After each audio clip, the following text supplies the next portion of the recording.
लीजिए और रात भर उसको एक लोटा पानी एक कलश में जल भर कर रख लीजिए और रात भर उसको रख लेने दो। नवरात्र चल रहा है, उस कलश को रात भर रखकर सुबह सुबह उस कलश में एक बेलपत्र डालकर उस जल को नीम के पेड़ के नीचे 11 आम के जो पत्ते जिस डाली में लगे होते हैं, वो डाली कोमल सी डाली 11 टुकड़े महाराज एक कच्चे सूत से लपेटकर 11 बार उसका भाग, जब उसको लपेट लोगे इस तरह से इकट्ठा करके, आगे का जो भाग है 11 बार कच्चा सूत लपेटने के बाद जो भाग पीछे का आगे का कोई भी हो उसको शहद में डुबाकर शिव जी को समर्पित कर दो। किस जगह पर रखना है?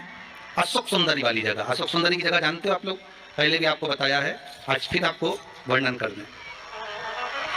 जैसे ये गोल जलाधारी है, ये शिवलिंग रखा है, ये दो जहां से पानी बह रहा है बाबा के चरणारविंद, राइट में श्री गणेश जी का स्थान, लेफ्ट में कार्तिकेय का स्थान, बीच में अशोक सुंदरी की जगह। शंकर भगवान की 6 लड़कियां हैं। भगवान शंकर के 13 बच्चे, 13 बच्चों में से 6 लड़कियां, उस 6 लड़कियों में से एक लड़की का स्थान, भगवान शंकर की एक बेटी का स्थान, अशोक सुंदरी का स्थान सामने पद्म पुराण में स्पष्ट किया। ये स्थान अशोक सुंदरी का। शंकर भगवान की जलाधारी में पार्वती जी का हस्तकमल, ऊपर से जो एक एक बूंद पानी गिरता है, ये शंकर भगवान की 5 लड़कियों का स्थान है। जया, विषहरा, शामरीबारी, दौतली और देव। शंकर भगवान की 5 लड़कियां भगवान शंकर के मस्तक पे जल की धार गिरा रही हैं। बीच में जो अशोक सुंदरी का स्थान है महाराज, उस जगह पर शहद का मुख, जो शहद आपने भिगोया है, उस शहद का मुख शंकर जी की ओर कर कर इसी चैत्र के महीने में, इन्हीं नवरात्रि में शंकर भगवान की उस अशोक सुंदरी की जगह पर शहद का भाग शिव जी की ओर रख दें। महाराज अगर घर में संपदा की कमी हो या कोई पैसा खा गया हो, रुपया नहीं दे रहा हो, पैसा अटक गया हो, तो उस शहद को शिव जी की ओर मुख कर उस आम के पल्लव की जो डंडी है उसको 11 डंडी को वहां रख दीजिए और उससे अपनी कामना कर कर आ जाइए। हो सके उस शहद में से थोड़ा सा शहद किसी रुमाल पर, किसी कपड़े में लगाकर उसको रख लीजिए। जिस व्यक्ति से पैसे लेना है, जिस व्यक्ति से पैसे मांग रहे हो, उससे एक बार जाकर मिल लीजिए, एक बार उसको खबर कर दीजिए। बाबा चाहेगा भोलेनाथ तो नवरात्रि में ही पैसा वापिस आ जाएगा, अगर शिव कृपा कर दे। ये बाबा की करुणा। आम का पल्लव कोई साधारण नहीं जिसको कलश के ऊपर रखा जाता है, शिव की कृपा। जिस आम के पेड़ पर स्वयं कामदेव चढ़कर भगवान शंकर के तीसरे नेत्र द्वारा जलकर भस्म हो जाते हैं, वो आम का पेड़ साधारण नहीं हो सकता, सहज नहीं है। और वैसे भी शिव शिव है महाराज। आम का जो पत्ता होता है, आम का जो पल्लव होता है, उस आम के पत्ते पर हल्दी और सिंदूर, इन दोनों से स्वस्तिक का निर्माण किया जाए। देवी भागवत का संवाद है, बहुत ध्यान देना महाराज। जिन कन्याओं का विवाह ना हो पंचमी के दिन, नवरात्रि की कोई सी भी पंचमी, मतलब जो पंचमी तिथि पड़ेगी, कोई भी नवरात्र हो, चाहे वो 4 नवरात्र में से, चाहे वो पौष का हो, अश्विन का हो, चैत्र का हो, आषाढ़ का हो, किसी भी नवरात्रि में आप कर सकते हैं। एक पान के पत्ते पर, एक ही पत्ते पर जो 2 स्वस्तिक बनेंगे, एक हल्दी का बनेगा, एक सिंदूर का बनेगा। बस अंतर इतना है, जो हल्दी का स्वस्तिक है उस पर कंकु के चावल अर्थात रौली के चावल, रौली कुंकू के चावल रखना है, और जो सिंदूर का है उस पर हल्दी के चावल रखना है। इतना रखकर जिस लड़का लड़की का विवाह नहीं होता उसकी हथेली पर रखकर उसका नाम और गोत्र बोलकर महाराज उसको ले जाकर नीम के पेड़ के नीचे उसको रख दिया जाता है। मात्र 3.5 या 4 महीने ऐसे रहते हैं जिसके अंदर उस लड़का लड़की का विवाह पक्का हो जाता है। जिसका विवाह नहीं होता केवल उसी के लिए, जिसका मंगल विवाह ना हो रहा। आम के पल्लव में शिव का वर प्रदान है, आम के पल्लव में शंकर का आशीर्वाद, आम के पल्लव में शिव का आशीर्वाद। के दिन लोग देवी जी की स्थापना करते हैं, तो क्या स्थापना में क्या रखते हैं? कलश रखते हैं ना। तो कलश किस लिए रखा जाता है? कलश का क्रम क्या है? अपन ने अभी तक कथाओं में बहुत सुना शिव महापुराण में कि दिए का महत्व क्या है, अपन ने सुना दही का महत्व क्या है, जल का महत्व क्या है। पूरी शिव महापुराण में अपने अलग अलग महत्व को जाना है, पर यह नवरात्रि में जो शिव महापुराण की कथा शुरू हो रही है, नवरात्रि में जो शिव महापुराण की कथा को हम श्रवण करने के लिए बैठे हैं, इसमें हमारा एक संशय और मिटना चाहिए कि भारत की भूमि पर जब मां आद्य शक्ति की स्थापना होती है, मां जगतजननी को जब विराजमान किया जाता है, या चैत्र नवरात्रि में, शरदीय नवरात्रि में, आषाढ़ी नवरात्रि में, आदि पौष नवरात्रि में हम जगत जननी जगदम्बा की जब स्थापना करते हैं, या हम नूतन घर का प्रवेश करते हैं, या गणेश जी की स्थापना करते हैं, या कोई दुकान को प्रवेश करते हैं, या कोई शुभ कार्य करने के लिए अग्रणी होते हैं, तो हम कलश की स्थापना क्यों करते? आखिर कलश में ऐसा क्या है? कलश के अंदर आखिर ऐसा क्या विराजमान है कि 33 कोटि देवता उस कलश के अंदर आकर बैठ जाते हैं महाराज?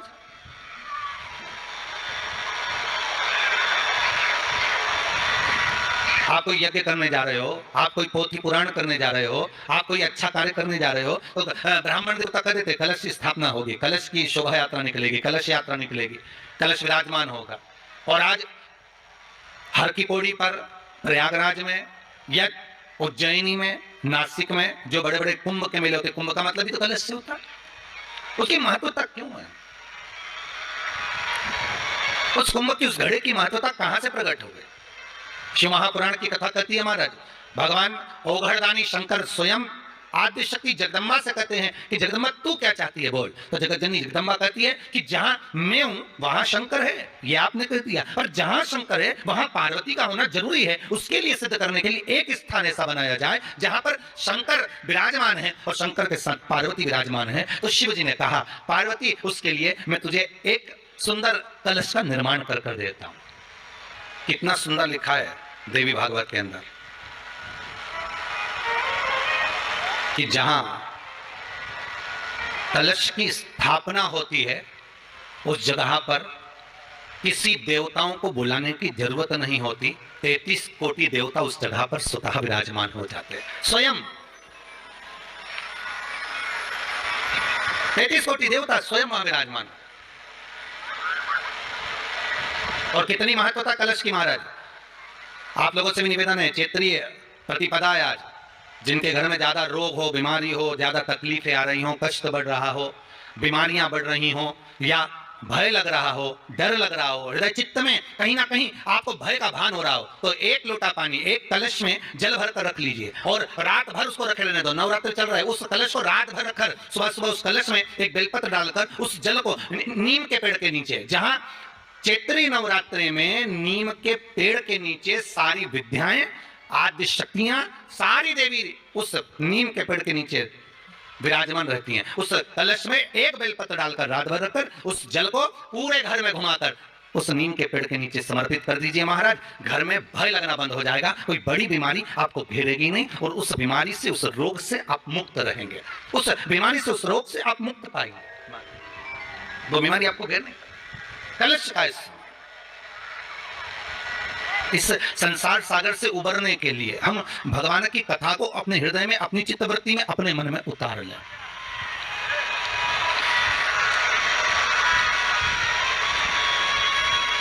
कलिकाल में बहुत सारे साधन है साहब भगवान को पाने के लिए। कोई कहता है कि तुम गंगा के घाट जाओ, कोई कहता है कि तीरथ जाओ, कोई कहता है कि मंदिर जाओ, कोई कहता है कि वहां जाओ, कोई कहता है कि आप बहुत समय तक कहीं सेवा क्रम में लग जाओ।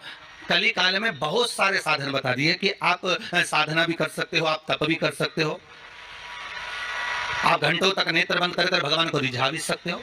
साधन बहुत बना दिए। और शिव महापुराण कहते हैं, रामचरितमानस में तुलसीदास जी ने लिखा कि कलयुग केवल नाम आधार।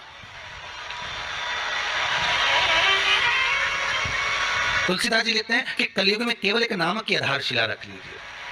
आप दूसरी आधारशिला में अगर डूब रहे हो, आप दूसरे भाव में डूब रहे हो कि भगवान मिलेगा, तो तुलसीदास जी कहते हैं केवल एक ही आधार बहुत भारी है कि कलयुग केवल नाम आधारा और सुमर सुमर नर उतरहि पारा। कलिकाल में एक नाम की आधारशिला हो और वो नाम परमात्मा का हो। जगत का नाम नहीं चाहिए हमें, संसार के नाम से हम नहीं तरने वाले हो। एक भगवान का नाम, एक राम नाम, एक कृष्ण नाम, एक शिव नाम, एक जगत जननी जगदम्बा का नाम, एक आदि शक्ति का नाम अपने भीतर में हो।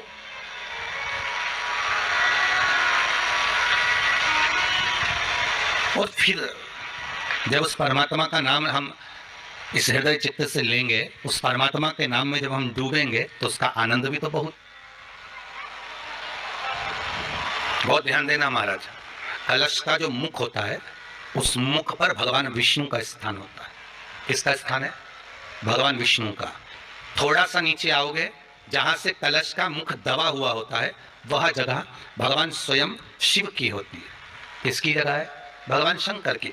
कलश का अग्रभाग, नीचे का भाग जहां से फैला हुआ होता है वहां ब्रह्मा का आधिपत्य स्थापित होता है। फिर कलश का जो नीचे का भाग होता है वो भगवान शिव और शक्ति का स्थान होता है। कलश के बाहरी भाग में, जहां पर बाहर का हिस्सा होता है, उस कलश के बाहरी भाग में 33 कोटि देवताओं को भगवान शंकर ने लाकर विराजमान किया होता है। महाराज भगवान शंकर 33 कोटि देवताओं को निमंत्रण देकर उस कलश में विराजमान करते। आप स्वर्ग जाएंगे ना जाएंगे इसका कोई गारंटी नहीं है। हम स्वर्ग जाएंगे ना जाएंगे इसकी भी कोई गारंटी नहीं है, ठीक है। पर इतना विश्वास जरूर है कि आप अगर भगवान शंकर का अनुमोदन कर रहे हैं, आप शिव नाम की चर्चा कर रहे हैं, आप शंकर की कथा को श्रवण कर रहे हैं, आप शंकर की कथा में डूबे हुए हैं, आप आदि शक्ति के नवरात्रि में शंकर का अनुमोदन कर रहे हैं, आप शिव अर्चना कर रहे हैं, आप शंकर का नाम जाप कर रहे हैं, आप शंकर का स्मरण कर रहे हैं, तो ये पक्का है कि आप वैकुंठ जाएंगे ना जाएंगे इसकी कोई गारंटी नहीं है। पर यह पक्का है कि आप अगर भगवान के नाम में डूबे रहे तो वैकुंठ अधिपति नारायण तुम्हारे पास जरूर आ जाएगा, ये पक्का है महाराज। आप जाएंगे ना जाएंगे उसके कोई बात नहीं है, पर भगवान स्वतः, नारायण स्वतः अपने पास आ जाए इसका सुख है, इसका एक आनंद। तो हम दान कर रहे हैं, पुण्य कर रहे हैं, या हम कोई सत्कर्म कर रहे हैं, या हम कुछ भगवान के निमित्त हम ये सोच कर दे रहे हैं कि हम दान करेंगे तो ऐसा होगा, हमें स्वर्ग मिल जाएगा। नहीं नहीं, हमें स्वर्ग जाने की चाह तो छोड़ देना चाहिए। कहा करऊं मैं वैकुंठ के जाए, मैं वैकुंठ जाकर करूंगा क्या? वैकुंठ की चाह इस मन को नहीं होना चाहिए। मन को तो ये चाह होना चाहिए कि मैं भगवान का इतना भजन कर लूं कि वैकुंठ का नाथ, वैकुंठ अधिपति स्वयं नारायण, कैलाश पर रहने वाले मेरे शंकर, द्वारका में रहने वाला मेरा कृष्ण, गौलोक में निवास करने वाला मेरा परमात्मा स्वतः दौड़कर मेरे पास आ जाए।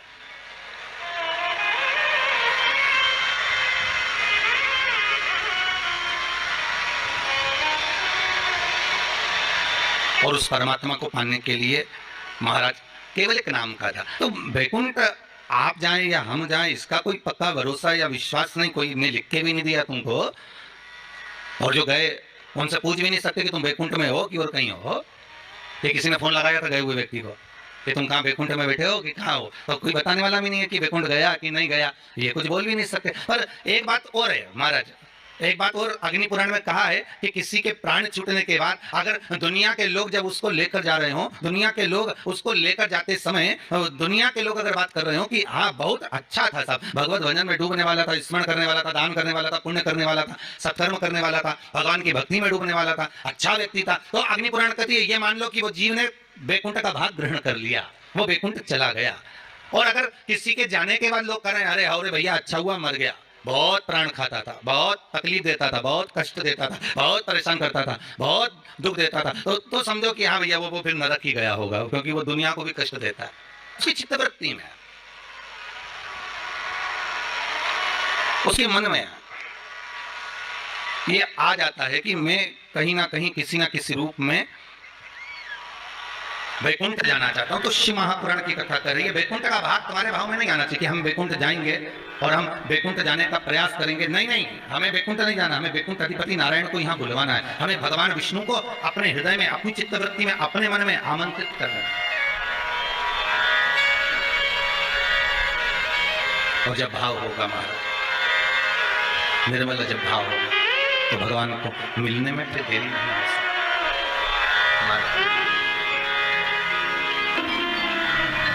भगवान का चरित्र कह रहा है कि आपका हृदय जितना निर्मल होगा, आप निर्मल भाव से जितना भगवान की भक्ति को धारण करोगे, निर्मल भाव से आप जितना भगवान का भजन करोगे, निर्मल भाव से आप जितना भगवान को रिझाने का प्रयास करोगे, भगवान उतनी जल्दी प्राप्त होगा।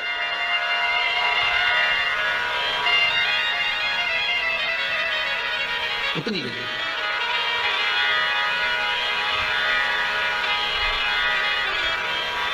भाव कह रहा है हमारा कि ये जो भगवान ने जिज्ञा हमको दी है, ये केवल इस कली काल से उबरने का एक साधन दिया। इस कली काल से उबरने का एक साधन, कली काल से निकलने का एक साध्य बनाया है।